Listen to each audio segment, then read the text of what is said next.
tierra.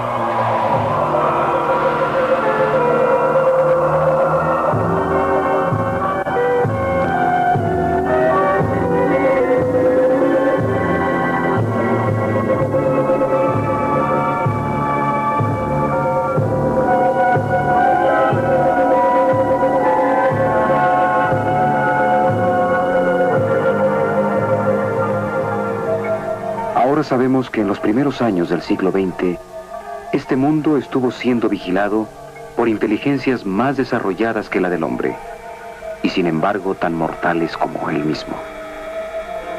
Ahora sabemos que como seres humanos, ocupados en sus variadas preocupaciones, fuimos escudriñados y estudiados, tal vez casi tan estrechamente como un hombre con un microscopio podría escudriñar las criaturas pasajeras que hormiguean y se multiplican en una gota de agua. Con infinita complacencia, la gente iba y venía por el mundo ocupada en sus pequeños asuntos, serena por la seguridad de su dominio sobre este pequeño fragmento giratorio de materia solar, el cual, proveniente del obscuro misterio del tiempo, por casualidad o por destino, ha sido heredado por el hombre.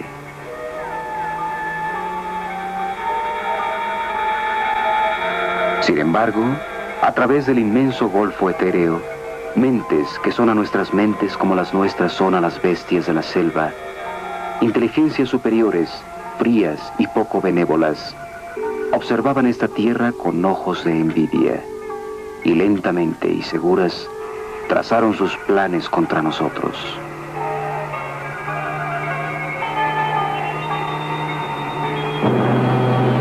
Así empieza un libro de ciencia ficción publicado hace más de 75 años.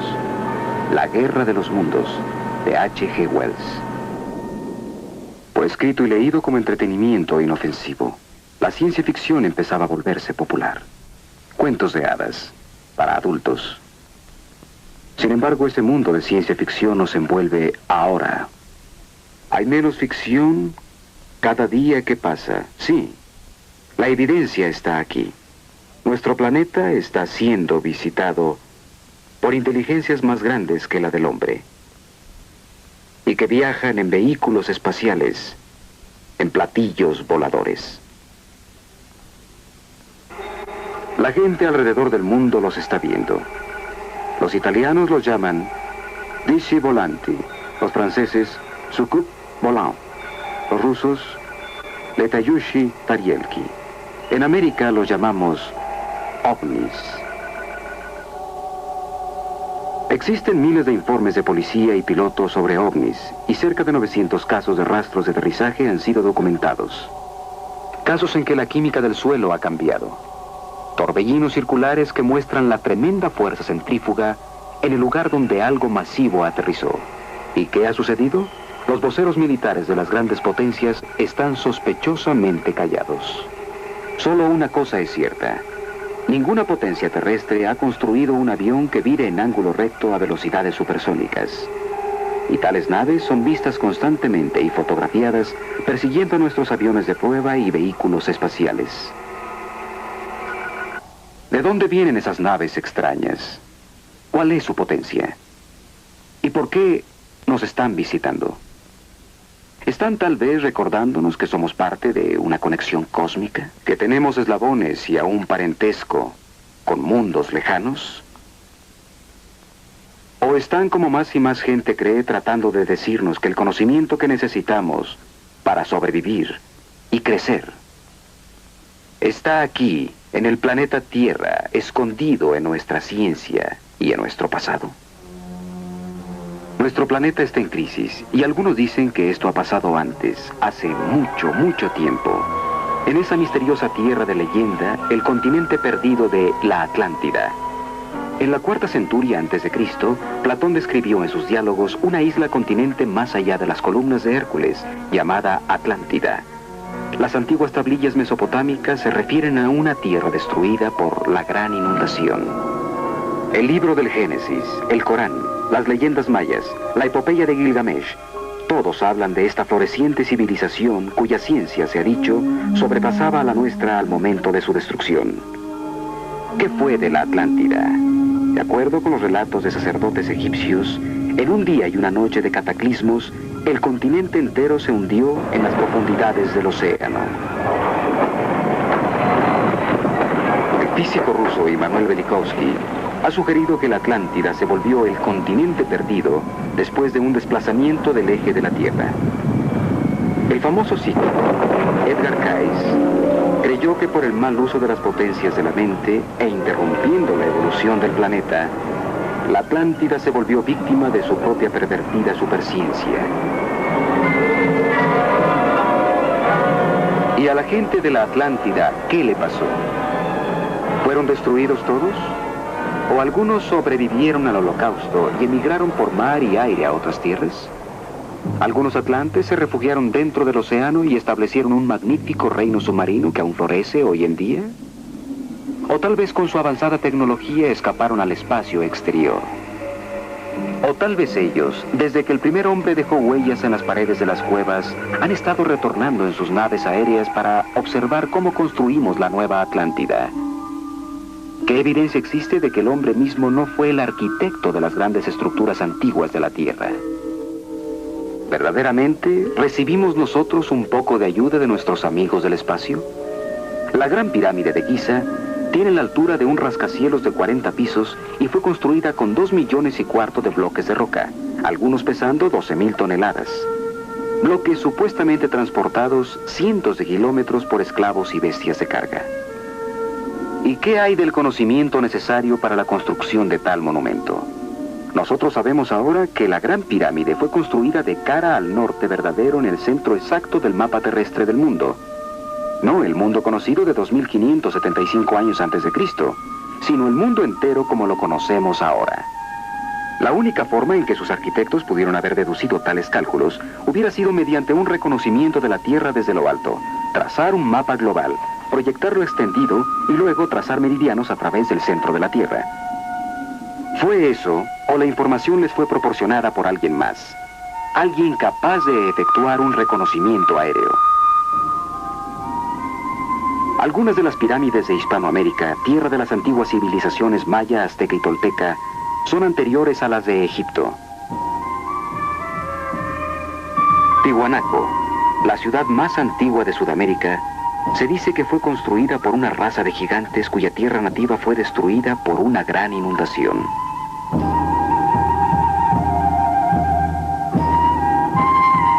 Los arqueólogos han descubierto asombrosas similitudes en arquitecturas y artefactos entre Egipto y Tiwanaku. Similitudes que han inducido a varios sabios a sugerir que estas dos civilizaciones podrían tener un origen común. Que tal vez Egipto era la colonia principal de la Atlántida en el Viejo Mundo, mientras que en el Nuevo, Tiwanaku era uno de los puestos coloniales de avanzada del continente hundido.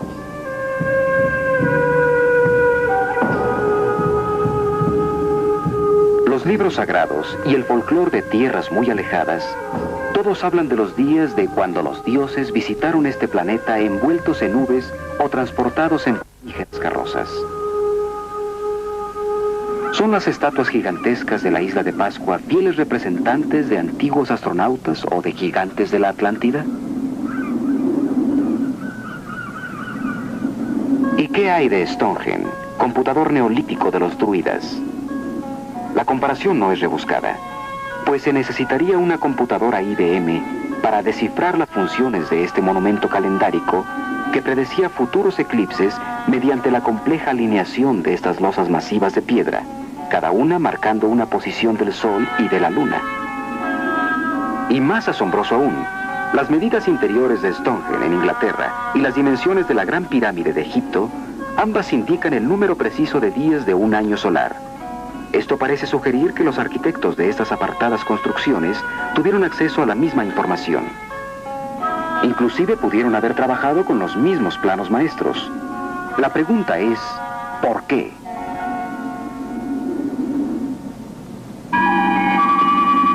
Imagínense un solo equipo de arquitectos viajando de continente a continente, empleando personas locales para construir puntos de apoyo de navegación, grandes faros que podrían ser vistos desde una nave orbitando el planeta Tierra. Faros aún en operación hoy día. Ciertamente, la evidencia más permanente de que civilizaciones avanzadas han estado visitando este planeta desde tiempos antiguos puede verse en estos monumentos que desafían al tiempo, separados por un mundo. Pero consideremos lo que está pasando en nuestro cielo actualmente. Eran las 8:05 p.m. cuando el comando aéreo fue informado de que una luz misteriosa rondaba a baja altura, justo al noroeste de Rapid City, Dakota del Sur. Los operadores de radar de la base Ellsworth pusieron atención al cuadrante noroeste del cielo y descubrieron un objeto no identificado. El control de tráfico aéreo rápidamente avisó a un avión F-84 que patrullaba en el este que se dirigiera hacia el ovni. Un momento más tarde, el radar del jet localizó la señal desconocida y fue hacia ella. El avión se encontraba a solo 3 kilómetros de su objetivo, cuando de repente la luz se alejó con una aceleración fantástica. La persecución duró unos 120 kilómetros. El avión no logró alcanzar al objeto. Finalmente, el avión abandonó la persecución. En el control terrestre, los hombres del radar vieron fascinados cómo el objeto desconocido cambiaba de dirección y seguía el jet de regreso al aeropuerto. Es abrumadora la evidencia de que el planeta Tierra está siendo visitado por vehículos extraterrestres inteligentemente controlados. En otras palabras, los ovnis son aeronaves de alguien desconocido. No hay buenos argumentos en contra de la realidad de los ovnis si consultamos las evidencias. Stanton T. Friedman, físico nuclear y conferencista, ha estado consultando la evidencia sobre los ovnis por cerca de 15 años. Uno de los casos más extraordinarios que he estudiado recientemente es el de Charles Hickson y Calvin Parker, dos estibadores de Pascagoula, Mississippi, quienes informaron que mientras pescaban en la ribera del río, un vehículo extraño que emitía una luz azulosa descendió y flotó encima del banco de ostras a 13 metros de ellos. Hickson describió más tarde cómo 3 criaturas plateadas flotaron fuera de la nave, lo sujetaron y lo llevaron flotando adentro. Era como un sonido silbante. Y cuando me volví en esta área, cerca de 13 metros, era una especie de nave espacial. Parecía que se iba a posar en el suelo. Pero bajó lentamente y flotó como a medio metro del suelo. Nosotros no sabíamos qué hacer, usted sabe, con el río detrás de nosotros, y esa cosa ya no sabíamos qué era. Antes de que tuviéramos tiempo de hacer algo, apareció una abertura. Era como una especie de puerta con una luz azul. Y tenía luces fulgurantes conforme se acercaba al suelo, pero luego desaparecieron, y cuando la puerta se abrió, una cierta clase de luz salió de adentro, la cual era cegadora. Algunos informes sobre ovnis son difíciles de ignorar aún por los gobiernos, especialmente cuando hay fotografías que respaldan a los testigos. Aproximadamente a los 15 minutos para las 10 del lunes en la noche, varios ciudadanos del área este de Los Ángeles llamaron con urgencia a nuestra estación afirmando que estaban observando lo que creían que era un objeto volador no identificado. Después de recibir varias de estas llamadas, el oficial Wynkoop y yo fuimos despachados al área este de Los Ángeles para investigar ese posible ovni. Observamos el objeto viajando en dirección sureste y empezamos a perseguirlo.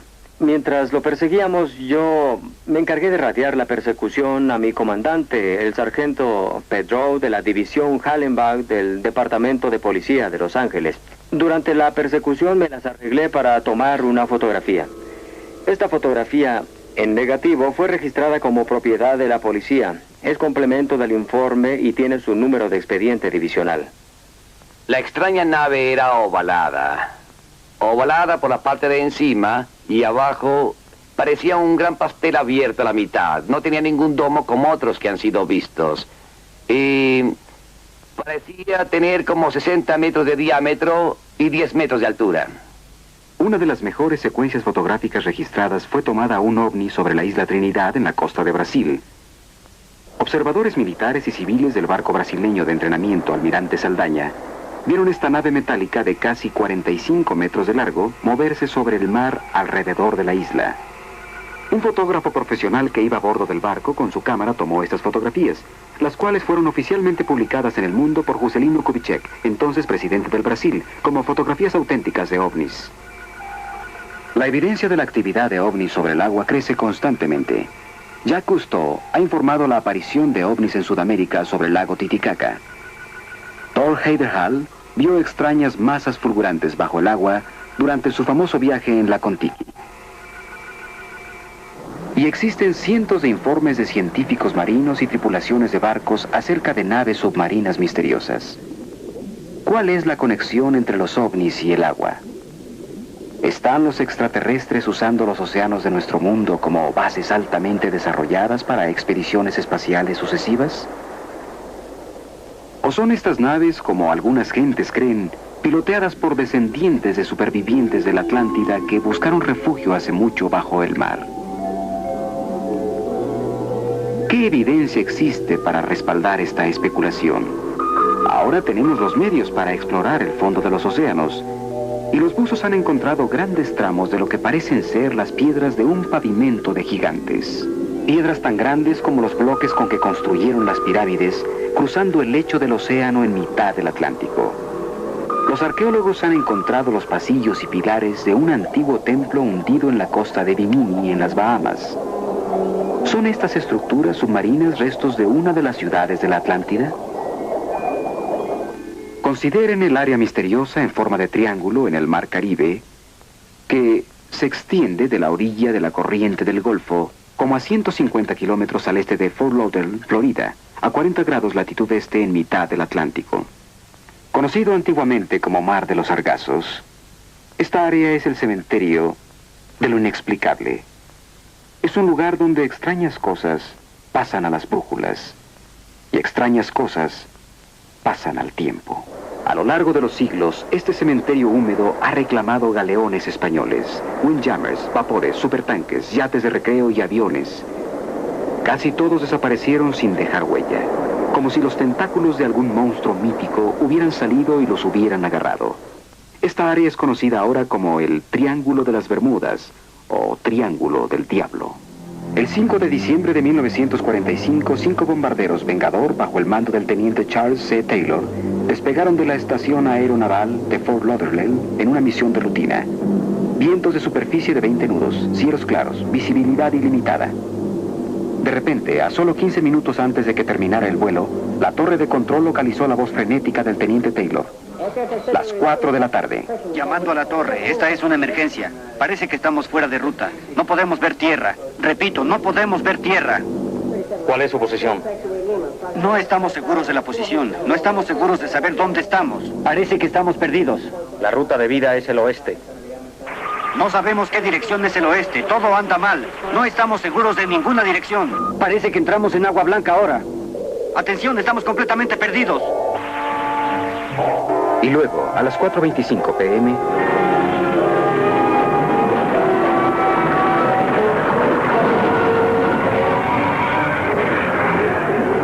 después de oír, estamos completamente perdidos, silencio para siempre. Inmediatamente, la Marina despachó un hidroavión Martin Mariner, una enorme nave con equipo electrónico de rastreo y con suficiente combustible para permanecer volando 24 horas. A bordo, una tripulación de 13 hombres. A las 7:04 p.m., el Mariner también estaba perdido. En 3 breves horas, el Triángulo se había tragado 6 aviones y 27 hombres.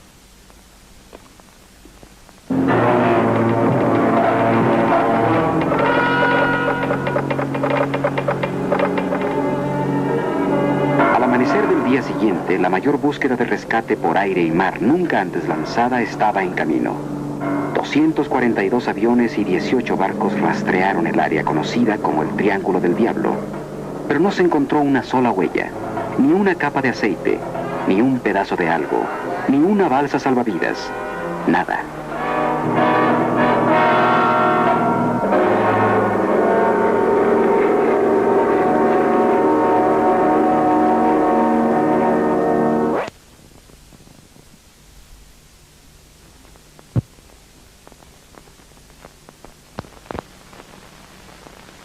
No hay una lista completa de víctimas del Triángulo del Diablo, pero solo la letanía de barcos perdidos se lee como una lista de invitados a una fiesta diplomática.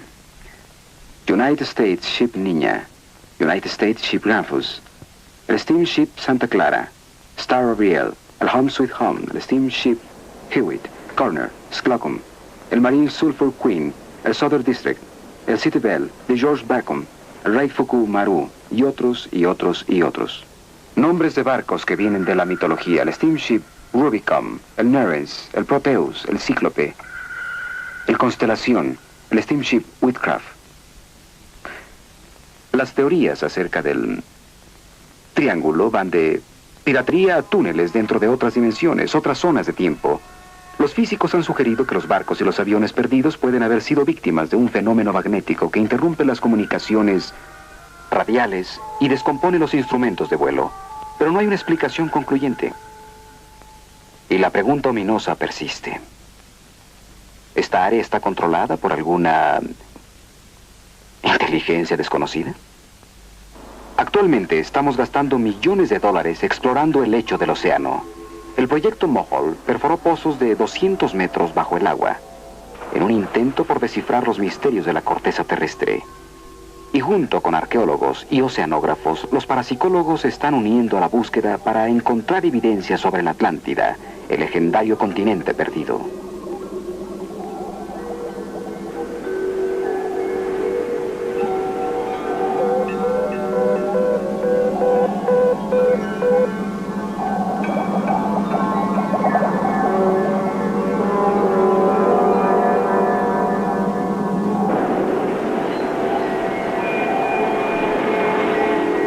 Los mitos de todos los países hablan de dioses y sirenas que salen del océano.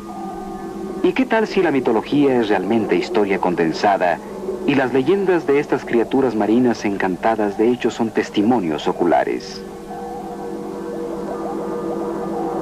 ¿Y si la ballena que se tragó a Jonás en el violento mar era en realidad una nave submarina?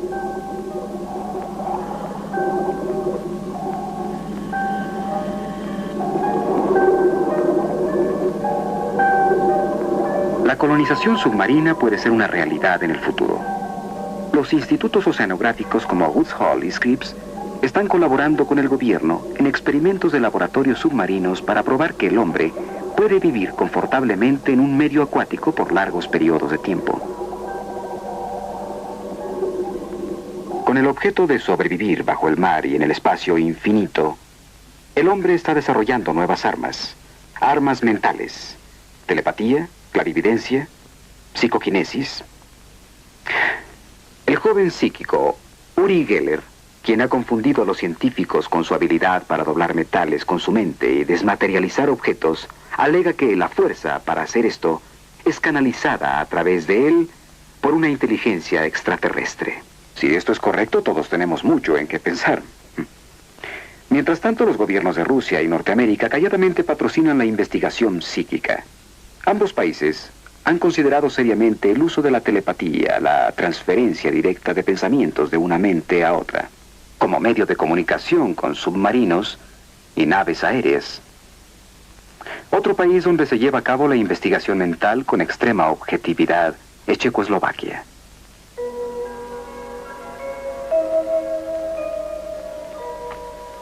Aquí, en un laboratorio checo, estamos viendo un experimento de telepatía. El sujeto está siendo inducido a un trance profundo de hipnosis con objeto de liberar el inconsciente para recibir el mensaje que le será transmitido.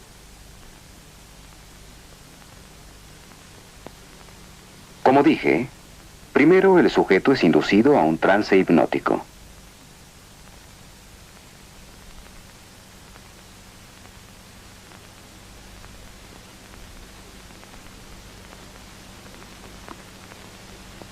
En este experimento es esencial que no haya interferencia externa, que la mente del sujeto esté clara para recibir el mensaje mental que le será enviado.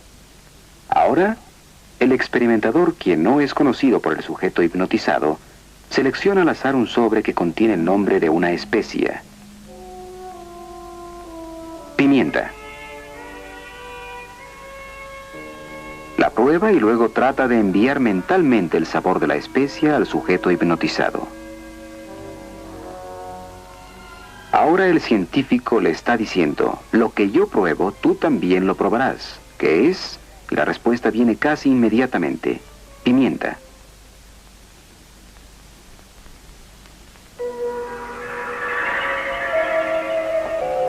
Psicoquinesis, la habilidad de mover objetos físicos con la fuerza de la mente, es también asunto de gran interés para la ciencia y los militares. Aquí en Leningrado, bajo las condiciones experimentales más estrictas, la talentosa y sensitiva Nina Kulagina hace que la aguja magnética de una brújula gire con solo la energía de su mente.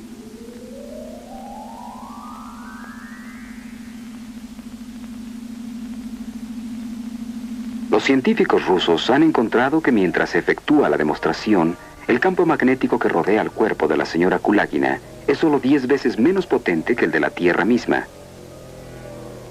Usando esta misma energía, la señora Kulagina también puede hacer que objetos no magnéticos, como estos palillos protegidos con una caja de plástico, vayan hacia ella a través de la mesa.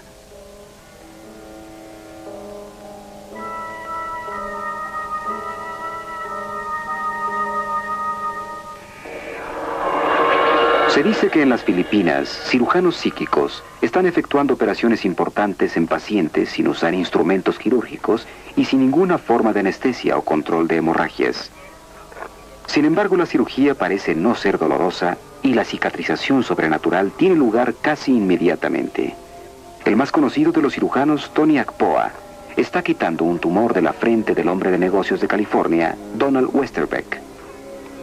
Donald voló a las Filipinas después de que los médicos lo previnieron contra los riesgos involucrados en la cirugía tradicional. Aquí, en la propia voz de Westerbeck, oímos la descripción del resultado de su operación. Cuando vine a las Filipinas, dudaba mucho de todo este proceso, pero pensé que sería una vergüenza ser operado primero y averiguar que había algo de cierto en el fenómeno filipino. Cualquier cosa que resulte puede ser o no ser la clase correcta de tejido extraído. Bien puede ser simbólico, pero hace ya 2 años de la operación y los síntomas que eran progresivos rápidamente han desaparecido. Y yo sé que lo que haya pasado en las Filipinas tuvo un cierto efecto definitivo en el alivio que estoy sintiendo en mi cabeza.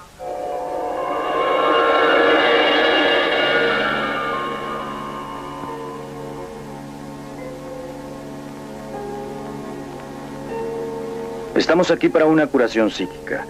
Tenemos curanderos que tienen poder en las manos. Cualquiera que sea su enfermedad se verá afectada. Algunos casos pronto, otros un poco después. Usted será sometido a sueños psíquicos. Usted debe ser sometido a sueños psíquicos. Ellos nos ayudarán a identificar cuál es su problema en particular. Los curanderos tienen esta energía que fluye a través de ellos acumulando energía psíquica, y esta energía psíquica fluirá a cada parte del cuerpo.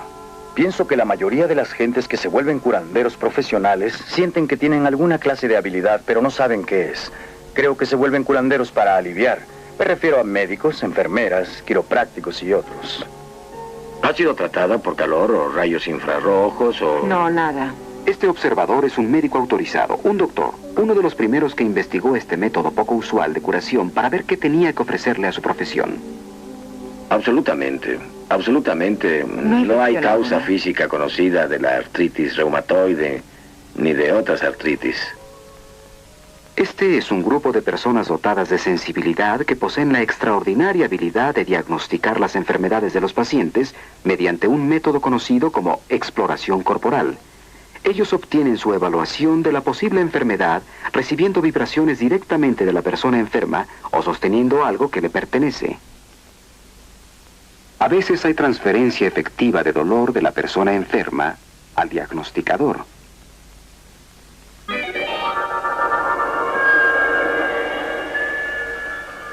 La idea de un campo de energía o aura rodeando al cuerpo humano se remonta a varios siglos.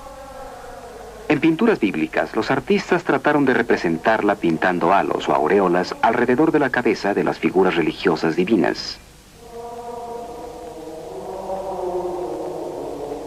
Mucho más recientemente, esta fotografía de la NASA muestra al astronauta de la Apolo 12, Peter Conrad, en la Luna, con un resplandor azuloso alrededor de él.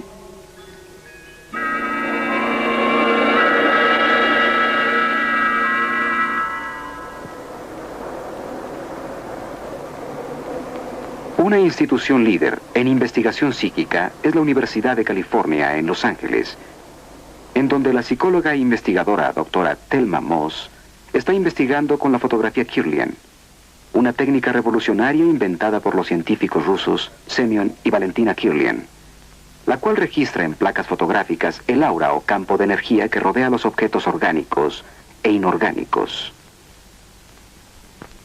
Doctora, ¿nos podría hablar sobre su investigación aquí en la universidad? Hemos cubierto casi cada área de investigación en parapsicología, que incluye telepatía, ideas que van de mente en mente, movimiento de objetos a distancia. Por ahora estamos extremadamente interesados en los campos de energía alrededor del cuerpo. Probablemente el trabajo más fascinante que estamos haciendo por ahora tiene que ver con una técnica fotográfica que fue descubierta primero en la Unión Soviética llamada fotografía Kirlian, o simplemente fotografía eléctrica. Hemos podido lograr un material fascinante en cinematografía que me gustaría mostrarle ahora, si es posible. Bien, echaré a andar el proyector y veremos algo de nuestro trabajo, lo que hemos filmado. Debido a los esfuerzos de investigadores experimentales como la doctora Moss, la técnica de la fotografía Kirlian pronto será de uso práctico en todas las ramas de la ciencia física. Los objetos inorgánicos fotografían muy diferente que los objetos orgánicos. Las monedas tienen una corona estable, pero dan la ilusión de que hay movimiento alrededor de ellas. Pero la corona misma es estable y sus límites están fijos, mientras que los seres humanos muestran un efecto marcadamente diferente. Esta es la yema del dedo índice derecho y nosotros podemos ver que alrededor de este dedo hay destellos y la corona está cambiando su diseño. Tomamos a una joven y le pedimos que se emborrachara. Aquí la tenemos. 2 yemas de sus dedos de la mano derecha antes de tomar algo, y el efecto es más bien plácido. Después de 4 vasos de champaña, vemos que se han vuelto considerablemente más brillantes y la distancia se ha cerrado. Y la parte posterior de sus dedos emite chispas de cuando en cuando. Después de 8 vasos, está en un estado mucho mejor. De la proyección posterior de las yemas de sus dedos salen efectos brillantes. Ahora probamos antes y durante el beso. Estos son los dedos del hombre y la mujer antes del beso. Y podemos ver que las coronas de ambos son más bien opacas, con una brecha entre los dedos en el punto en que casi se tocan. Los mismos sujetos fueron fotografiados durante un beso. Sus coronas se han vuelto considerablemente más brillantes y de hecho van una hacia la otra. Tal vez la mujer un poco más hacia el hombre que el hombre hacia la mujer. Aquí tenemos un ejemplo extraordinario que no sucede muy a menudo. Ustedes ven la mancha roja de luz que aparece entre los dos. Anticipándonos podemos imaginar lo que puede suceder con este beso. Mientras se besan, los colores blancos y casi rosados se han vuelto mucho más intensos y parecería que la persona de la izquierda está disfrutando la experiencia un poco más que la persona de la derecha. La doctora Moss también ha observado el intercambio dinámico de energía entre un curandero psíquico y su paciente. Después de un tratamiento curativo hay un incremento considerable en la amplitud de la corona que rodea la yema del dedo del paciente y la disminución correspondiente en la corona del curandero. Otro aspecto fascinante de la fotografía Kirlian es conocido como el fenómeno de la hoja fantasma. Personas que tienen un miembro amputado a menudo dicen que aún lo sienten y también se quejan de que tienen comezón en dedos que no existen. Esto, de acuerdo con los científicos, puede ser explicado por la persistencia de viejos patrones sensoriales en el cerebro. Pero por años los psíquicos han afirmado que ellos pueden ver miembros fantasmas unidos aún al cuerpo. Y ahora la técnica Kirlian respalda su afirmación. En el laboratorio de la doctora Moss, primero fotografiaron una hoja intacta. Luego cortaron una parte de la hoja y la fotografiaron de nuevo. Por corto tiempo, una contraparte fantasma de energía permaneció donde la hoja había sido cortada, formando un perfil luminoso completo de toda la hoja. Una de las cosas más dramáticas de la fotografía Kirlian es el efecto de la hoja fantasma. Aquí está una hoja, ha sido cortada en el lado izquierdo. Encendemos el equipo Kirlian poniendo un electrodo y aquí no vemos fantasma. Donde la hoja ha sido cortada, hay una especie de casco. Sin embargo, levantando el electrodo y volviéndolo a poner, se puede ver vivamente la brillantez del efecto fantasma. Extendiéndose más allá del límite de la hoja cortada, podemos ver destellos viniendo de las diversas partes de la hoja y de su extremo cortado. No podemos explicar el efecto, simplemente sabemos que existe y que podemos tomarlo. Cerca del 30% de las veces obtenemos este efecto fantasma. Doctor Amos, ¿ha investigado usted algunos otros tipos de fenómenos psíquicos? Me llaman frecuentemente. Los psicoterapeutas a veces me traen pacientes porque algunos tienen problemas. Una de las áreas más extrañas de todas es cuando somos llamados. Recibimos cientos de llamadas al año para averiguar acerca de casas encantadas. La gente piensa que sus casas están encantadas. Hicimos una extraordinaria investigación con interesantes resultados en una casa encantada aquí en Los Ángeles para la Sociedad Americana de Investigación Psíquica. No lejos de la universidad, también existe una casa encantada, habitada por el señor y la señora Rice, sus 5 hijos y un fantasma. Señor Rice, ¿cuándo se dio cuenta de que su casa estaba encantada? Fue en la víspera de la Navidad de 1969. ¿Usted oyó o vio algo? Pues fue más bien una sensación que ver o oír algo. Fue, ¿cómo le diría? Una presencia extremadamente fuerte en la casa y yo me levanté. Eran como la 1 o 2 de la mañana y empecé a buscar por la casa. Busqué por todos los cuartos esperando hallar un ladrón, pero no había nadie, pero sí se sentía la presencia de alguien, una presencia muy fuerte. Poco después, los señores Rice llamaron a un psíquico para averiguar si su casa estaba encantada en verdad. Y les dijo que el fantasma era el de un joven arquitecto que se había trastornado mucho y se había ahorcado escaleras arriba en el desván.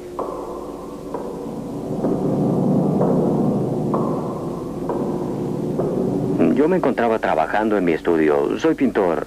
Y este individuo se había vuelto una parte tan familiar después de varios años que yo más o menos traté de comunicarme con él al trabajar en esta pintura. Vi a un hombre de cerca de unos 70 de altura, muy delgado, moreno, llevando una camisa blanca remangada, camisa de vestir de cuello abierto, pantalones oscuros, zapatos negros. Hubo un efecto inmediato, la pintura tomó forma. Era como si fuera dirigido aun cuando no movió mi mano. No es un retrato de cómo es él, más bien es una representación de su personalidad. La Sociedad de California de Investigación Psíquica vino a la casa de los Rice a investigar el caso.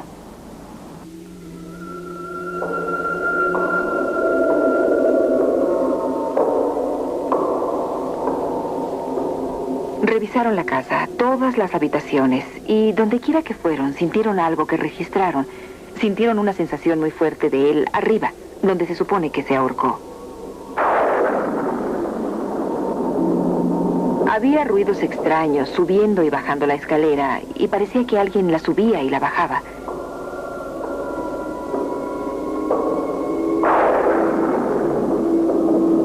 Y también lo vieron en la misma forma y lo describieron en la misma forma que nosotros lo habíamos visto. Muchas de sus conclusiones concordaron con lo que les habíamos dicho nosotros. Aun cuando hay 5 niños, no hay problema de ninguna clase. Están muy conscientes de lo que ha pasado y realmente no los molesta. Están acostumbrados a la idea. Nunca le hemos tenido miedo y nunca nos ha molestado viviendo aquí. Y ya llevamos 5 años. Sinceramente nos ha divertido tenerlo como miembro silencioso de la familia.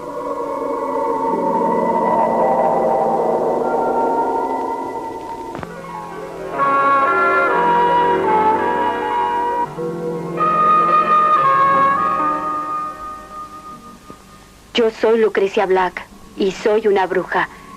Practico la brujería y la magia negra. Siempre he sido una bruja. Yo nací bruja, crecí como bruja. Y mi madre, abuela y bisabuela también fueron brujas. ¿Qué es una bruja? Es una mujer psíquica que puede proyectar sus energías e invadir la mente subconsciente de otras gentes, forzándolas a hacer cosas que normalmente no harían. Este es el molino de las brujas en Inglaterra, en donde en la Edad Media las brujas practicaban sus aquelarres. Había brujas que adoraban a los espíritus de la naturaleza y empleaban plantas y hierbas para hacer pociones para los enfermos. Brujas que secaban la leche de las vacas de sus vecinos o plagaban sus cosechas. Brujas que usaban abalorios o amuletos para ahuyentar las fuerzas del mal. En Inglaterra, en la época medieval, la iglesia quemó y ahorcó brujas, culpándolas de que alguien enfermaba o moría. En Francia, Juana de Arco fue quemada porque la iglesia tenía miedo de su asombroso poder psíquico. A través de los tiempos, las mujeres con poder psíquico han sido acusadas falsamente de ser brujas. Recientemente, en 1970, una mujer de California, una típica ama de casa del Medio Oeste, fue acusada de ejercer la brujería.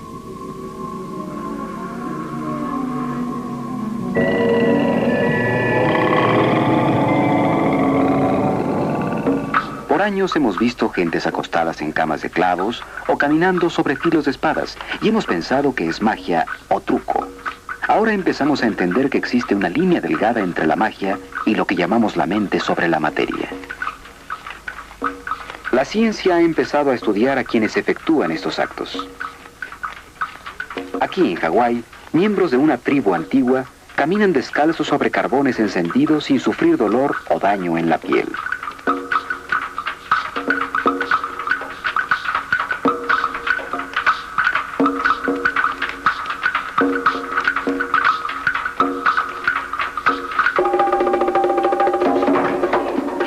Alrededor de todo el mundo se efectúan rituales altamente especializados que flagelan los niveles más profundos e irrazonables de la mente humana.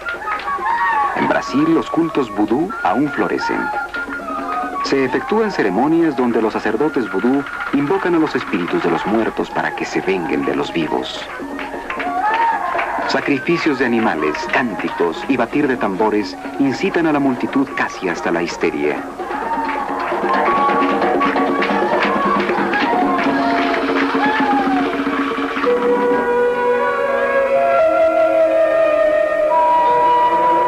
Estas discutibles ceremonias ocultas no están limitadas a los lugares primitivos del mundo.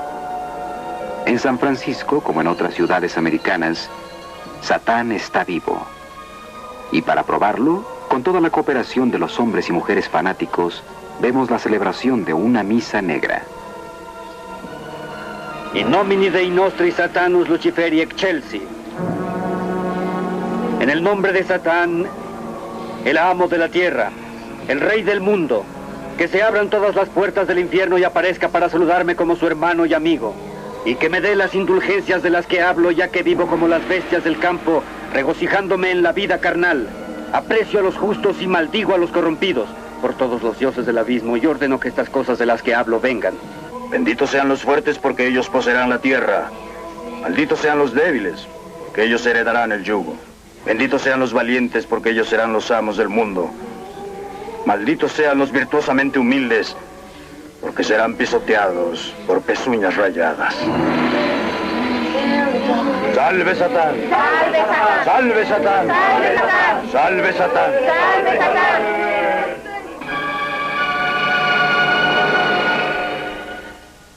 Algunos aún se permiten ser seducidos por el teatro de prácticas, de ritos obscuros y estériles.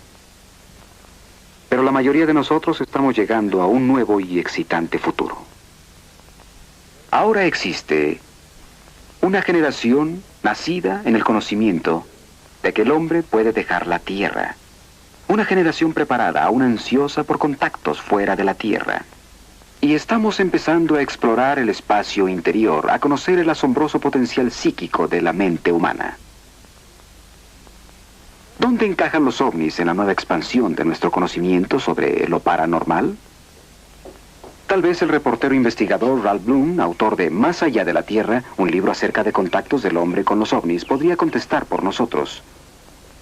Señor Bloom, ¿qué piensa usted acerca de los ovnis? Pienso que debemos considerarlos como un ejemplo de la ley de Murphy. La ley de Murphy dice que si es posible que algo pase, pasará. Y no hay mucha duda que lo de los ovnis está pasando. Y que son objetos físicos reales, ocupando tanto espacio físico como tiempo. Pero los datos también implican que los ovnis pueden de hecho no estar volando aquí sobre vastas y enormes distancias, sino simplemente materializarse aquí. Funcionar como objetos físicos en nuestra atmósfera y luego desmaterializarse. He entrevistado pilotos militares cuya misión era lograr filmar ovnis. Hombres que han seguido y fotografiado ovnis y luego los han visto desaparecer. El profesor Chase Bruning de la Universidad de Mississippi ha señalado que la experiencia con un ovni se parece a un fenómeno psíquico. En ambos casos, basándose en las rígidas reglas de la ciencia, no deberían existir, pero aparecen y violan las conocidas leyes de espacio y tiempo y gravedad. Fantasmas y ovnis parecen tener mucho en común. Los fantasmas se materializan, parecen flotar y oscilar sobre el suelo. A menudo se comunican telepáticamente, luego se desmaterializan, tal como ha pasado con los ovnis y sus tripulaciones. Estos y otros fascinantes fenómenos como el tiempo perdido, teletransportación y curación espontánea, todo está asociado con las experiencias ocultas y de ovnis. Me inclino a creer como el astrónomo Allen Hynek, quien sugirió que podemos estar lidiando con una inteligencia que sabe más acerca del mundo físico que nosotros, más acerca del mundo psíquico y lo está usando.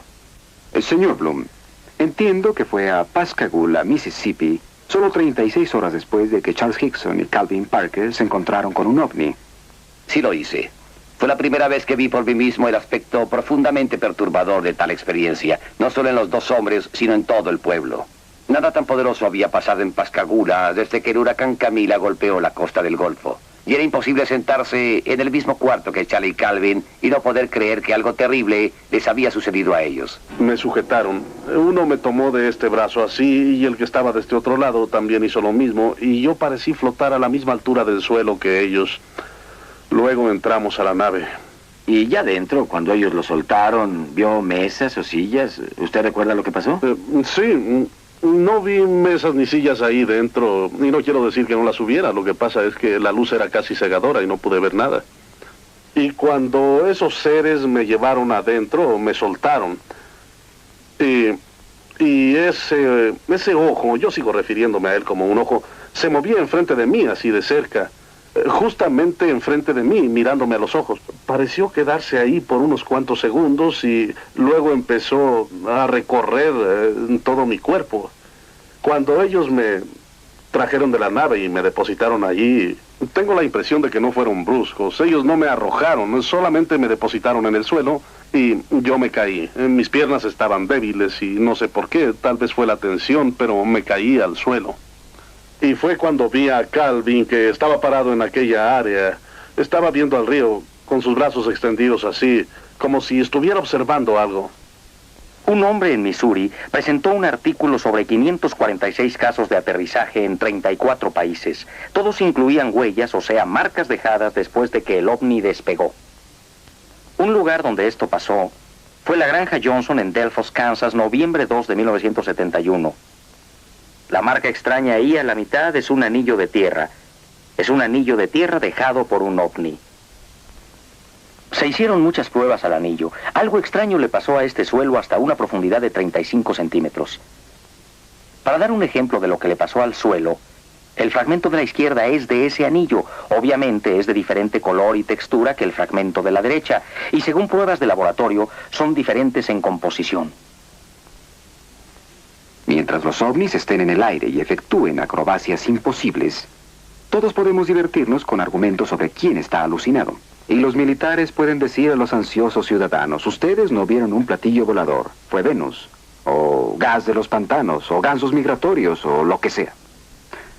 Pero todo eso cambia cuando un ovni aterriza y los extraños desembarcan. Una de las más asombrosas y angustiosas de esas experiencias involucró a una pareja llamada Betty y Barney Hill.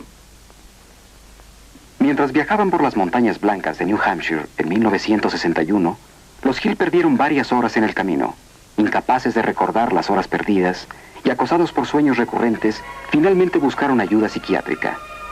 Mientras estaban bajo hipnosis regresiva en el tiempo, tanto Barney como Betty Hill recordaron haber sido llevados a bordo de una extraña nave luminosa tripulada por seres de otro mundo. Estando a bordo, les hicieron un extenso examen médico y les dijeron que no recordarían lo que les había pasado. Este es un modelo de los ocupantes del ovni, según lo describió Betty Hill bajo hipnosis. Tenían menos de 1,50 m de altura, piel grisácea, y se comunicaban mediante alguna clase de transmisión de pensamiento. En contraste, las criaturas que flotaron hacia Charles Hickson parecen haber sido servomecanismos o robots. Los oídos como clavos impulsaron al astronauta brigadier James McDivitt a sugerir que probablemente era una clase de dispositivo de radar avanzado. Otra versión de su apariencia. Este es un dibujo hecho por un artista, una composición basada en cientos de informes oculares. La mayoría de aterrizajes no son informados. Este sujeto tiene 1 metro 20 centímetros de estatura, 2 brazos, 2 piernas, una cabeza. Rasgos faciales algo diferentes. No se parece a ninguno de nuestros amigos de la Tierra.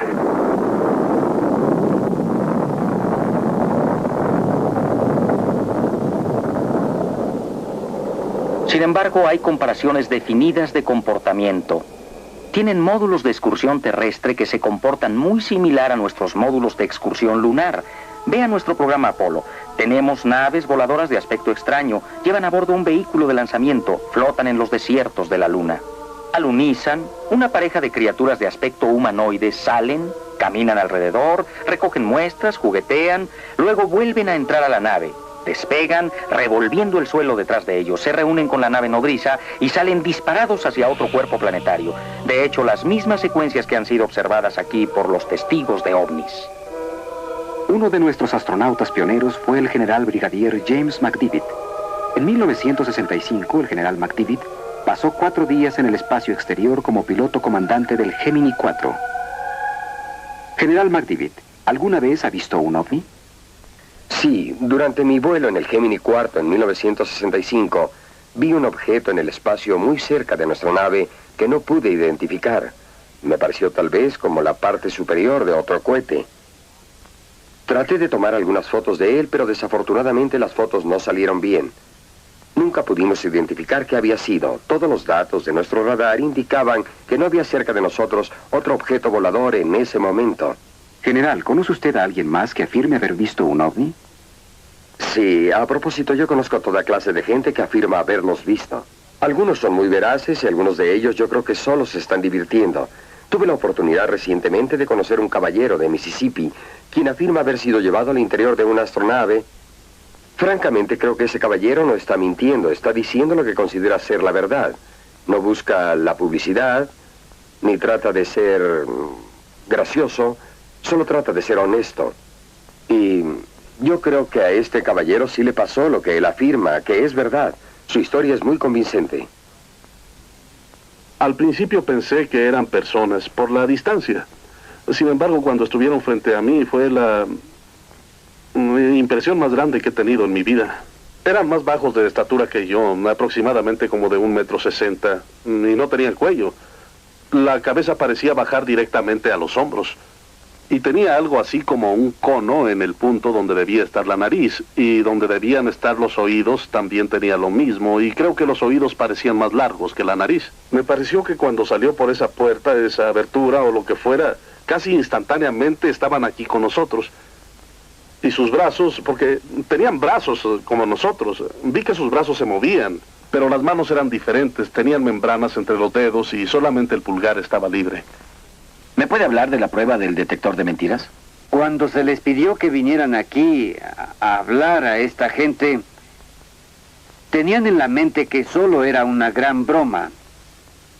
Esa fue la razón por la que hicieron una prueba al señor Hickson. El instrumento mostró que decía la verdad. Le hicieron otra prueba. Después el examinador empezó a maravillarse. Hizo la tercera prueba y creyó lo que el señor Hickson le había dicho. Comisario, ¿quiere decirme qué pasó esa noche? Los interrogamos durante horas, luego dejamos el cuarto y grabamos toda la conversación que tuvieron. Grabamos lo que hablaron los dos. Y dijeron más o menos lo mismo. Uno de ellos estuvo rezando y dijo, después de todo lo que ha pasado en la Tierra, ¿por qué tenía que haber algo como esto? Calvin Parker, yo lo estaba interrogando y en un momento dado quería subir por las paredes. Así es como estaba de nervioso y agitado. Ya que yo estaba ahí y porque era médico y varios otros científicos e investigadores fueron consultados y vieron la situación, me preguntaron si no me importaría estar presente y dije que no me importaría. Y aun cuando era muy difícil para nosotros creer que una astronave aterrizó y esas criaturas tipo robots salieron y se llevaron a estas 2 personas dentro de la astronave, Estos dos hombres, en mi opinión, creen que vieron esto y han sido honestos informando lo que han informado. La historia de Charles Hickson no es única. Los ovnis primero aparecieron en las noticias en este país en 1947, cuando el piloto Kenneth Arnold vio 9 objetos en forma de disco desplazándose a alta velocidad de manera no convencional, como lo haría un platillo si lo rebotan sobre el agua. Un periodista que entrevistó a Arnold tomó el término platillo volador y se inició una vigilancia del cielo por un cuarto de siglo. Durante 28 años, estas naves metálicas en forma de disco de cientos de metros de diámetro han sido vistas alrededor del mundo, de París a Papúa y a Pascagoula. Aun cuando la ciencia ha fallado en dar una explicación de aceptación general sobre los ovnis, el asunto ha sido estudiado por el Congreso de los Estados Unidos. En 1968, el congresista J. Edward Rush, de Indiana, presidió el Simposium de Ciencias y Astronáutica sobre los ovnis. ¿Cree usted que los ovnis son astronaves de otro planeta? Bien, me abstengo de contestar la pregunta solo por esto. Yo no sé, pero mi imaginación me dice que tal vez hay algo que permita al hombre viajar más rápido que la luz. Tal vez hay algo que permita una forma más inteligente de vida de otro planeta girar alrededor de otra estrella para hacer ese largo viaje. Yo también he estudiado esos cientos de informes. Por más de 20 años, el mayor Donald K. Howe, retirado de la Marina, ha estado informando sobre el mundo de los platillos voladores. Entiendo, mayor K. Howe, que igual que el físico Stanton Friedman, usted cree que estamos siendo visitados por vehículos de otros planetas inteligentemente controlados. Estoy de acuerdo con la Fuerza Aérea. Han llegado a una conclusión secreta al respecto desde 1948. Años dirigí un simposium aquí en Capitol Hill. Y los participantes de ese simposium fueron científicos de algún renombre. Eran científicos que tenían interés en los ovnis y durante el curso de ese simposium se presentaron fotos que aparentaban ser de ovnis. Uno de los científicos que analizaron las fotografías en las audiencias del congresista Rush fue el Dr. Robert Baker Jr., quien ha consentido en evaluar para nosotros 2 películas sobre ovnis del archivo del Instituto Smithsoniano de Washington, D.C. Vemos aquí la película de Montana de 1950, mostrando 2 objetos filmados por Nicolás Mariana de Great Falls, Montana. El fenómeno natural al que a menudo se atribuye el origen de estas imágenes es el reflejo de aviones. A menos que los aviones volaran a una velocidad fantástica e irreal, tendrían que estar muy cerca del observador para identificarlos como aviones, con objeto de justificar la clase de movimiento visto en la película. No acepto que estas imágenes sean aviones, reflejos de aviones, cometas u otros fenómenos naturales bien comprendidos. No sabemos si sean armas sofisticadas, todo el mundo lo niega. Nuestra propia nación niega que sean armas fabricadas aquí. Esta película fue tomada en 1952 por Delbert Newhouse, fotógrafo naval, cerca de Tremonton, Utah. Él estimó que había aproximadamente una docena de objetos metálicos formados por 2 platillos, uno invertido sobre el otro. La explicación oficial fue que los objetos eran una parvada de gaviotas volando alto. Pero el Dr. Baker tiene otra opinión. Las aves, como las gaviotas, simplemente no hacen cambios acelerados a altas velocidades como los mostrados en la película. También existen algunos datos meteorológicos que indican que no había condiciones que permitieran a las aves mantener el vuelo por largos periodos simplemente volando en espiral. Me parece más bien que se trata de algún fenómeno natural o es posiblemente algo del espacio exterior. Hay, sin embargo, otra teoría. El Triángulo de las Bermudas no es la única área en la cual los navegantes han sido confundidos por el comportamiento extraño de las brújulas magnéticas. Como todo niño de escuela sabe que algo extraño le pasa a la brújula magnética conforme se viaja a las regiones polares del globo. Los científicos han señalado al espacio, a la alta atmósfera y aún al Sol como responsables de esta anomalía magnética. Pero informes más fidedignos sugieren un misterio mayor. Una gran concentración de ovnis en el Ártico y en el Antártico ha conducido a algunos expertos a especular que estas regiones pueden servir como bases de aterrizaje de naves extraterrestres. Y aún ha sido sugerido que los platillos voladores, de hecho, emergen y vuelven a entrar al interior de la Tierra por puertas polares. y que el centro de nuestro planeta es su verdadero lugar de origen. En 1947, el contraalmirante Richard Byrd, al mando del Navy Task Force, voló 2.000 kilómetros más allá del Polo Norte, pero no como sería de esperarse sobre desiertos helados, sino sobre una gran extensión de montañas, lagos de agua fresca, ríos, vegetación verde y vida animal. Una tierra no registrada en ningún mapa. De la evidencia proporcionada por el almirante Byrd y otros famosos exploradores del Ártico y el Antártico, se ha sugerido que la Tierra no es como hemos pensado, una esfera sólida con un centro candente de metal fundido, sino que es de hecho una esfera hueca, en la cual ha permanecido una pequeña cantidad del fuego original para formar un sol central capaz de emitir luz y propiciar el crecimiento vegetal. Inclusive se ha afirmado que los grandes mamuts, encontrados congelados en el hielo polar, no eran prehistóricos, sino animales del interior hueco de la Tierra que salieron a la superficie y murieron congelados. Los proponentes de esta teoría estiman que la costra de la Tierra es de aproximadamente 120 kilómetros de gruesa, con aberturas en las extremidades polares. Sugieren que el almirante Byrd y otros exploradores de hecho entraron por la abertura que conduce al interior de la Tierra, sin saberlo. Estos exploradores supusieron que aún viajaban por la superficie exterior, ya que la pendiente es gradual, y porque no podían ver el otro lado de la abertura, la cual está a cientos de kilómetros de distancia. Como un solo hombre, los científicos ridiculizan la teoría de la Tierra hueca.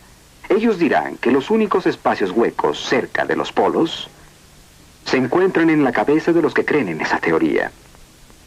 Pero algunas preguntas inquietantes permanecen sin contestación.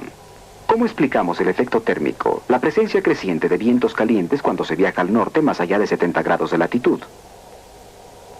¿Por qué esos vientos acarrean enormes cantidades de polvo negro? ¿Por qué polen de colores tiñe las nieves de rojo, verde y amarillo en miles de kilómetros cuadrados en el Ártico? ¿Por qué todos los icebergs están compuestos por agua dulce? ¿Y por qué los exploradores encuentran semillas tropicales, plantas y aún árboles flotando en el agua fresca de estos icebergs? ¿De dónde vienen todas estas cosas? Bien, la contestación a estas preguntas es obvia para cualquiera que crea en la existencia de una región inexplorada en el interior de la Tierra. Pero la teoría de la Tierra hueca no se limita a este planeta. En su libro, Un viaje al interior de la Tierra, Marshall Gardner habla sobre luces brillantes que se ven en los casquetes polares de Marte, Venus y Mercurio, y concluye que estos planetas también tienen huecos interiores y soles centrales. De acuerdo con Gardner, la aurora boreal o luz del norte es causada por los rayos del sol central dentro de la Tierra, proyectados en el cielo de la noche a través de la abertura polar. Pero antes de reírnos con esos científicos por estas teorías, debemos recordar que hace 100 años, los astrónomos más prominentes del mundo pusieron en juego su reputación sobre el hecho de que las rocas no caían del cielo. Hoy día, esas rocas se llaman meteoritos. La ciencia, como cualquier cosa viviente, debe crecer. Y una de las nuevas preguntas cruciales para los científicos es cómo viajar a través del espacio. ¿Hay arterias cósmicas? ¿Tal vez aberturas en el abismo del espacio-tiempo infinitos? En el pasado el hombre atribuyó inmortalidad a las estrellas. Ahora sabemos que las estrellas, igual que nosotros, nacen, crecen y eventualmente mueren. Al final de sus vidas, estrellas solo un poco más pesadas que nuestro Sol, de repente estallan en explosiones de supernova, volviéndose fulguraciones galácticas gigantes que se colapsan formando estrellas enanas blancas, que luego se queman volviéndose enanas negras, cada una del tamaño de la Tierra. Si una estrella es algo más pesada, se colapsa hasta volverse una estrella neutrón mucho más pequeña y muchísimo más comprimida. ¿Pero qué les pasa a las estrellas de cuando menos 3 veces el tamaño de nuestro Sol? ¿Esas que no envejecen quietamente como estrellas neutrón o enanas? Los científicos creen que el colapso de estas enormes estrellas es tan poderoso que una vez que empieza nada puede detenerlo. Continúan encogiéndose hasta que el campo gravitacional que las rodea es tan fuerte que se cierra completamente al resto del espacio. Nada que entre a esta región puede escapar, ni aún la luz, y así es como estas estrellas se convierten en agujeros negros invisibles en la fábrica del espacio. Estrellas que han parpadeado y muerto, pero que aún están ahí, ejerciendo un efecto devastador sobre cada partícula de materia que entra a su campo gravitacional. donde la gravedad es tan intensa que tuerce el espacio, aprisiona la luz, detiene el tiempo. Los astrónomos especulan acerca de la posibilidad de que existan enormes agujeros negros en rotación, en los cuales la tremenda distorsión del tiempo y del espacio sea tan extrema que genere un corredor hacia otro mundo. Un futuro astronauta que se zambulla en un agujero negro en rotación tal vez nunca podría volver a comunicarse otra vez con nuestro mundo, pero podría emerger en una dimensión diferente, una esquina diferente del universo, inclusive tal vez un universo diferente. Y no es tan remoto que una civilización tecnológicamente avanzada pudiera superar los peligros de viajar en un agujero negro, enjaezar su poder para viajar a través del tiempo, así como del espacio. En su asombroso libro, La conexión cósmica, el astrónomo Carl Sagan imagina para nosotros una federación de sociedades en la galaxia que ha establecido un sistema de tránsito rápido de agujero negro, en el cual un vehículo es rápidamente puesto en ruta a través de una red entrelazada de agujeros negros hacia el agujero negro más cercano a su destino. Y como una evidencia más dramática de penetración interplanetaria, podemos trasladarnos a Siberia y ver qué pasó a principios de siglo. Un objeto espacial no identificado se precipitó a la Tierra a 45.000 kilómetros por hora. Dejando estelas de fuego, entró en la atmósfera. Y luego, una explosión.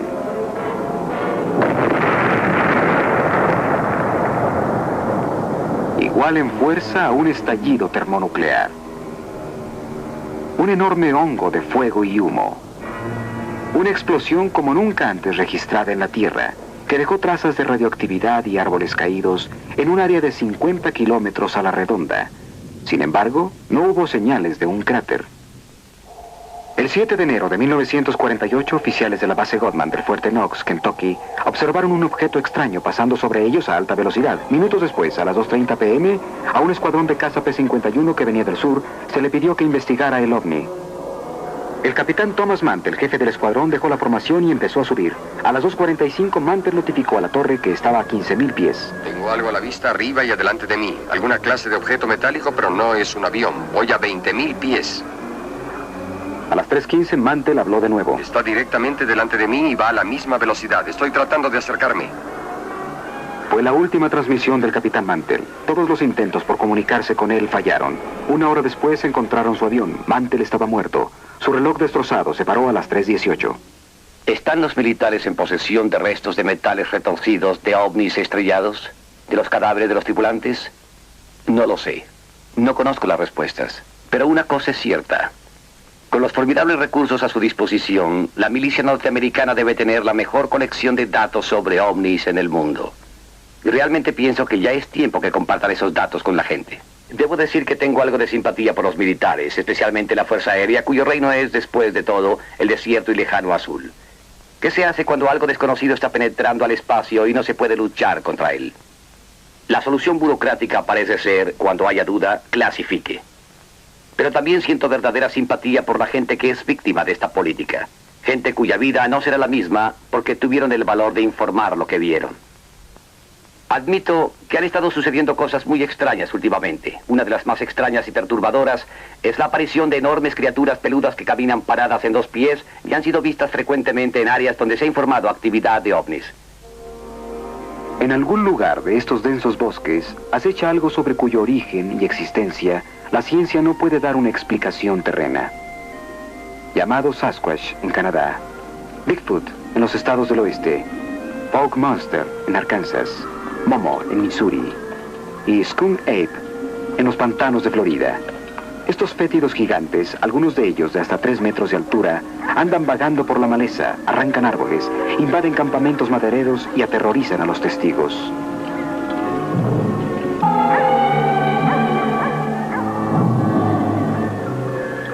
¿Qué son estas criaturas? ¿De dónde vienen? ¿Cómo llegaron aquí? Recientemente, un número asombroso de informes sobre Bigfoots ha coincidido con informes de observaciones y aterrizajes de ovnis. ¿Están los ovnis dejando a estas criaturas aquí para ver si pueden vivir en nuestra Tierra? ¿Y por qué nunca ha encontrado nadie los huesos o restos de uno de ellos? Estos gigantes, como afirma el psíquico Peter Hurcox, ¿se transforman en polvo cuando mueren? ¿O tal vez son recogidos de nuevo por los ovnis para ser examinados en sus laboratorios?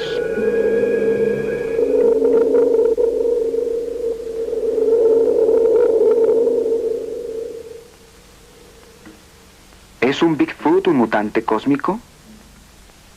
Por increíble que esto parezca, estamos contemplando posibilidades aún más extrañas en nuestros propios laboratorios. En 1818, cuando Mary Shelley creó al primer varón, Frankenstein, la idea de un ser humano fabricando a otro era pura fantasía. Ahora lo inconcebible se ha hecho casi una realidad, ya que los científicos del mundo investigan en el nuevo y ominoso campo de la ingeniería genética. Mediante un proceso conocido como cloning, se puede reproducir genéticamente copias idénticas de un organismo individual. Hasta ahora los experimentos en reproducir plantas y formas de animales inferiores han sido un éxito. El camino está abierto para experimentos similares con células humanas. En la Universidad de California, en San Diego, el Dr. Walter Desmond lleva a cabo investigación en cloning. En este laboratorio trabajamos con una variedad cultivada de células fertilizadas. Estas células se originan en varios tejidos del cuerpo, los cuales pueden crecer esencialmente por siempre en recipientes de cultivo. El material de que partimos, el tejido animal, está hecho de un número de diferentes clases de células. Como a menudo estamos interesados en estudiar un solo tipo de célula, es deseable tener cultivos que vengan de una célula única. Esperamos entonces que todas las células de ese tejido sean idénticas. Eso se logra mediante cloning, poniendo un número muy pequeño, inclusive una célula en un recipiente de cultivo, permitiendo que las células crezcan en forma individual. Las colonias que provienen de donde originalmente había una pueden ser aisladas y estudiadas, con la seguridad de que todas las células son de origen idéntico. Aún existe alguna duda de si las células de animales superiores tienen este potencial. En la Universidad de Indiana, la doctora Janice Brothers ha estado trabajando extensamente en el desarrollo de formas animales inferiores, como la salamandra, de una fuente paternal única. Así que el nuevo espécimen de salamandra crece y se convierte en gemelo idéntico, una generación obtenida de uno solo de los padres. Estos ajolotes son un tipo de salamandra provenientes de un lago de México. El ajolote es útil a los científicos porque muchos mutantes de este animal han sido estudiados. El desarrollo de cada característica del cuerpo es controlada por genes. Un cambio en un gene se llama mutación. Algunas de las mutaciones que se han encontrado en los ajolotes afectan el desarrollo de los ojos, corazón, patas, sistema esquelético y la pigmentación. Los ajolotes dorados y blancos son animales con mutación en la pigmentación. Los 4 ajolotes oscuros y grandes que nadan en el acuario son un clon de trasplantes nucleares, obtenidos trasplantando el núcleo de una célula de un embrión normal en un huevo que tiene un citoplasma anormal.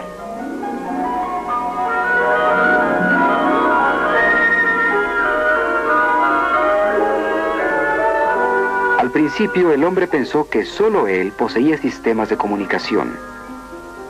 Luego hicimos amistad con el delfín.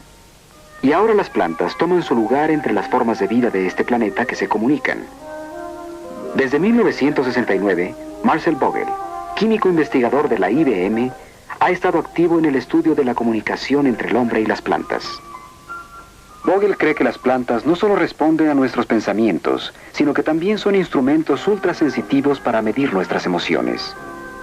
Trabajando con plantas verdes caseras de hoja ancha, como este philodendron, Vogel enrolla un alambre alrededor de la planta y ata un pequeño electrodo de acero inoxidable a la hoja. Luego el alambre es conectado a un amplificador y a un polígrafo, y está listo para establecer una línea básica de comunicación, una especie de latido de la planta en la gráfica. Uno de los primeros experimentos que hicimos fue la de amenazar con atacar a la planta. Con la ayuda de su asistente, Vogel intentará proyectar pensamientos de ataque y luego registrará la respuesta de la planta. Lo que quiero que hagas es que pienses fuertemente en una forma de ataque, de violencia. Piensa intensamente que atacas a la planta y después transmíteselo. Cualquier cambio de la aguja en la gráfica es considerado por Vogel como una respuesta de la planta. Cuando la aguja salta locamente, es el equivalente eléctrico de un grito humano. Enseguida veremos la respuesta de Marcel Vogel y de la planta a los pensamientos dirigidos por su otro asistente Tom. Tanto la planta como Marcel Vogel están unidos mediante un aparato arcofisiógrafo biofeedback. Esta es la respuesta de la planta telemetreada a través de los electrodos de acero inoxidable. Esta es la respuesta galvánica de la piel de Marcel. Este trazo es la presión de Marcel y su relajación cardiovascular y la tensión de los vasos sanguíneos. Este trazo es una variación que viene de la mano de Marcel, que como ven está bajando. Muy bien, Tom, muy bien. Ahora me enfocaré en ti, Tom. ¿Te gustan las mujeres? Definitivamente sí. Sí, claro, sí. Bien, piensa que te gustan las mujeres. Sí, aquí está la respuesta a tu pensamiento. Todavía nada con la planta. Ahora vean ustedes que estamos obteniendo respuestas emocionales aquí mismo. Es que pensé en hacer algún trabajo de curación. Repite esa operación. Ese pensamiento. Repítelo. Ahora recógelo y transfiérelo. Tu mente estaba cerrada. Ese es el pensamiento del transfer. Mira eso. Es una respuesta a nuestra interacción personal. Siempre es emocionante para mí cuando estas cosas pasan porque me es difícil creer que todos estamos unidos por el pensamiento. Que todos somos uno con la naturaleza. Por eso me gusta este tipo de trabajo. Ahora voy a intentarlo con el pensamiento de amar, con la palabra amor. Verás que enseguida... Marcel Vogel está señalando cómo con idéntico equipo la respuesta de la planta es mayor que la suya, que de hecho registra más información y por lo tanto es un instrumento más fino para medir las emociones que el hombre mismo. La investigación de la vida secreta de las plantas origina algunas cuestiones morales pasmosas. ¿No deberemos, por ejemplo, cortar rosas en nuestros jardines? ¿Deberemos comer solo vegetales que han tenido muerte natural? ¿Y qué es natural cuando hablamos de la muerte? La raza humana ha andado un largo camino desde que Fausto vendió su alma al diablo. Ahora estamos listos para negociar con la muerte, a tratar a la muerte como una enfermedad, y una enfermedad curable. En marzo de 1963, biólogos de la Universidad de Oklahoma confirmaron que las células dérmicas de la princesa egipcia Mene estaban intactas y, en efecto, vivas. Sin embargo, la princesa ha estado muerta desde hace miles de años. Los antiguos sacerdotes egipcios sabían mucho de los secretos sobre la preservación de la vida, secretos que ahora estamos por redescubrir mediante una rama tan nueva de la ciencia que la mayoría de la gente nunca ha oído hablar de ella. El nombre es criónica. La criónica es un programa para alargar la vida.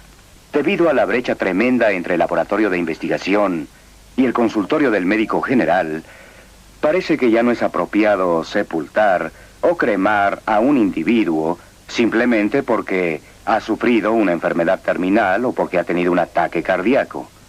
De hecho, podemos hacer más utilizando los nuevos desarrollos y avances de la ciencia llamada criología.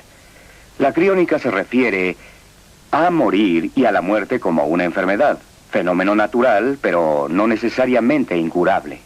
¿Cómo cura a un paciente de la muerte? Bajo condiciones ideales, un paciente está en el hospital y segundos después de cesar los latidos, se firma un certificado que constituye la muerte legal. Inmediatamente la temperatura del cuerpo del paciente debe ser reducida a 0 grados centígrados lo más pronto posible. Esto se logra usualmente poniendo el cuerpo del paciente en un baño frío, reduciendo rápidamente la temperatura.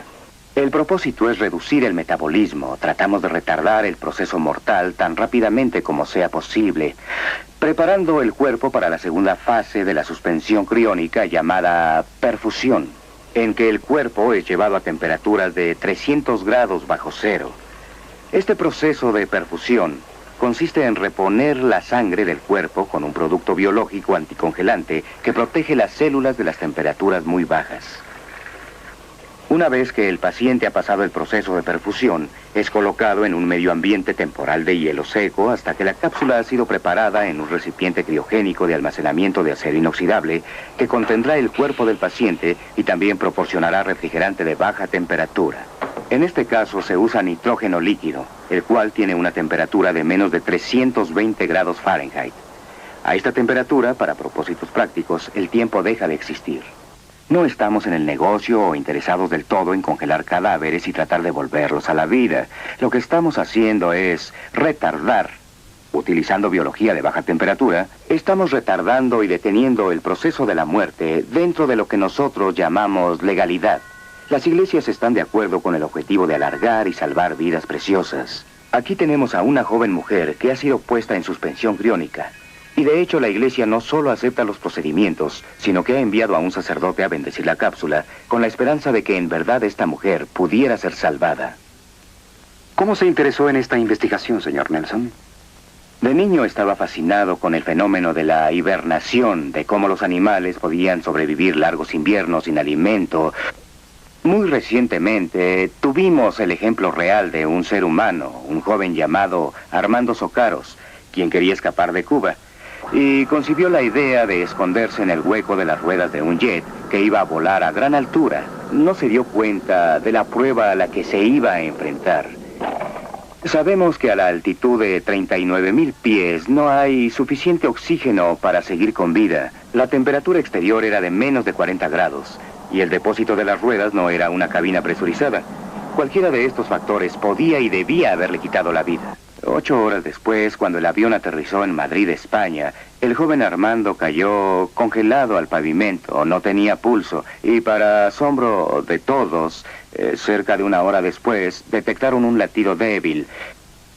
Varios días después estaba casi recuperado y 56 días más tarde dejó el hospital ya sano. Científicos de todo el mundo vinieron a examinar al joven y se maravillaron de lo que hizo, porque de acuerdo con la ciencia era imposible y llegaron a la conclusión de que Armando Socaros fue el primer caso artificialmente inducido de hibernación humana. En los últimos años, la NASA ha gastado millones de dólares en investigación sobre hibernación, como posible ayuda en viajes espaciales. Personalmente creo que será muy valiente el primer hombre que acepte ser congelado vivo y luego ser enviado en un cohete a Marte. ¿Puede decirme si es posible, señor Nelson, que la gente sea crónicamente suspendida estando aún clínicamente viva? No, no se puede hacer legalmente hoy en día, en mi opinión.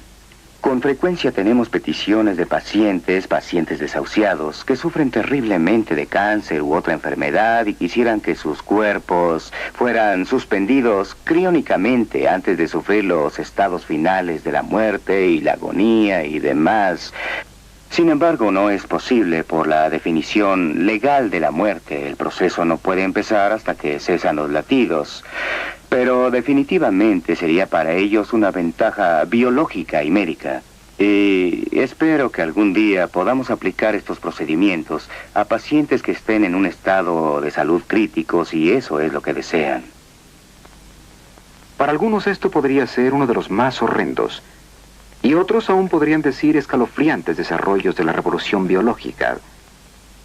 Pero no creo que sea tan amenazante o angustioso en su implicación para el futuro como es el cloning. Una vez leí a un ensayista francés quien sugirió que cuando los hombres están a punto de crear la vida, Dios regresa a la tierra, sonríe irónicamente y anuncia: hora de cerrar, caballeros, por favor. No hace mucho, el concepto de lograr un organismo completo de una célula asexualmente en un laboratorio hubiera parecido imposible. Pero los científicos ya pretenden lograr la vida humana mediante duplicación. Richard Siegel, profesor de genética de la Universidad de California, está de acuerdo en discutir con nosotros algunas de las implicaciones sociales, políticas y éticas si la ciencia interfiere con la evolución. Doctor Siegel, ¿es probable en su opinión que el hombre duplicado sea una realidad en un futuro cercano? Definitivamente existe una posibilidad de que en un futuro previsible sea posible que el hombre pueda duplicar al más complejo de los mamíferos. Me refiero al hombre mismo. Tenemos la teoría, tenemos el conocimiento científico, pero algunas de las técnicas muy especializadas que son requeridas aún no han sido desarrolladas. Pero hay una razón para creer que con un esfuerzo coordinado, algunas de las barreras que existen ahora puedan ser superadas. Si la duplicación humana fuera finalmente lograda, y de nuevo vuelvo a enfatizar que aún no lo ha sido, creo que originaría algunos problemas éticos notables a toda la humanidad. Después de todo, sería un grupo de gente que no tendría padre, ni madre propia, ni familia, que reconocerían desde el principio que son copias Xerox, por decirlo así, de gentes que existen o existieron recientemente. Y luchar contra esto a través de sus vidas sería, desde luego, el problema más difícil al que finalmente tendrían que enfrentarse, ya sea psicológicamente o psiquiátricamente. Eso no lo sé. Sinceramente, a mí no me gustaría hacer una copia Xerox. Ciertamente, la duplicación traerá también algunos problemas prácticos al hombre. Por ejemplo, uno podría pensar inmediatamente en un dictador, quien duplicaría para él una fuerza de combate superior. Gente que sería virtualmente invencible como ejército. Gente que podría ser programada para no tener bloqueos mentales contra la violencia. No preguntarían nada, sino que saldrían solo a matar o a cumplir el mandato del dictador. Aquí hay otra posibilidad, realmente muy intrigante, pero al mismo tiempo aterradora. Podemos imaginarnos que un individuo muy rico y poderoso podría tener preparada una docena de duplicados de él mismo. Estos podrían ser almacenados para poder ser usados después como partes de repuesto. Por ejemplo, cuando el corazón de este hombre rico empezara a cansarse, podría tener un corazón nuevo, un trasplante de uno de sus duplicados, y no habría peligro de algún rechazo de trasplante. El corazón estaría destinado a eso y funcionaría normalmente. Sucedería exactamente lo mismo en el caso de un accidente, si perdiera una pierna o si esta fuera horriblemente dañada. En el caso del hombre rico, una nueva parte sería tomada del duplicado y empleada para funcionar. Pero existe una pregunta, una buena pregunta. ¿Qué haremos con la copia a la que se le ha quitado el repuesto? ¿Qué haríamos en verdad con todas esas piezas y partes de casi personas? ¿Cómo llamaríamos a los desechos? ¿Se ha vuelto el hombre muy arrogante? ¿Creemos que no hay ya nada que la ciencia y la tecnología eventualmente no puedan resolver? ¿Somos en verdad los nuevos Atlantes?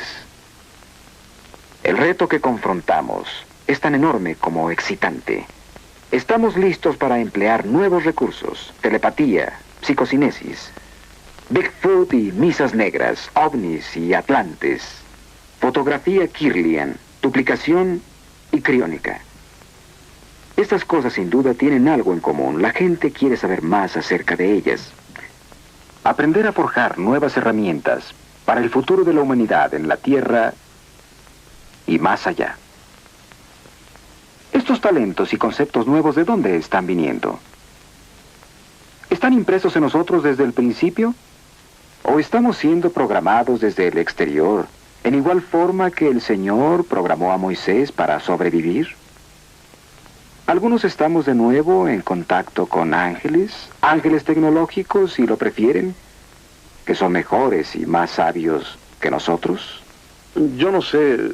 Yo pienso que ellos saben más de lo que está pasando en esta tierra. Yo pienso, no sé, que pueden estar buscando a alguien con quien poder comunicarse para convencer a la gente de que el amor es la única posibilidad de sobrevivir. Ellos. ¿Quiénes son ellos? Vivimos tiempos angustiosos. Así que la teoría más agradable es tal vez la de que son de la Tierra misma. De lejos, en el futuro, cuando al fin aprendamos a viajar hacia atrás en el tiempo. Me gusta eso, porque si esa teoría es correcta, si ellos son nuestros propios descendientes, si ellos son del futuro, significa que lo logramos, que sobreviviremos.